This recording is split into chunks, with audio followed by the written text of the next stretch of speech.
નમસ્કાર મિત્રો, વિડીયોમાં તમારું સ્વાગત છે। જી હા મિત્રો, અત્યારે હાલ મોટા અને મહત્વના સમાચાર સામે આવી રહ્યા છે। તો મિત્રો, સમાચારમાં વાત કરીએ તો વડોદરા શહેરમાંથી ફરી એક વખત ચોંકાવનારો કિસ્સો સામે આવ્યો છે, જ્યાં કહેવામાં આવતો સામાજિક કાર્યકર્તા અને ભાજપ કાર્યકર્તા અગાઉ કોર્પોરેશનની ચૂંટણી લડી ચૂકેલો વિલ્સન સોલંકી હવે ગંભીર દુષ્કર્મના કેસમાં ફસાયો છે। સાણી પોલીસ સ્ટેશનના પીડિતા યુક્તે ફરિયાદ નોંધાવતા પોલીસ આરોપી વિલ્સન સોલંકીની ધરપકડ કરી છે।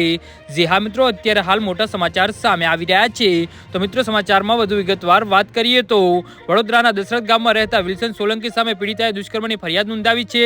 વિલ્સન અને પીડિતા બંને પહેલા નવાયાર્ડ વિસ્તારના નજીકમાં રહેતા હતા અને યુવતી સગીર વયની હતી ત્યારથી તેની સાથે સંપર્કમાં આવી હતી, એટલે કે લગભગ 9 વર્ષ પહેલા આરોપી વિલ્સન સોલંકી સાથે તેની ઓળખ થઈ હતી। ત્યારથી વિલ્સન યુવતીને લગ્નની લાલચ આપી શારીરિક સંબંધ બાંધ્યા હતા।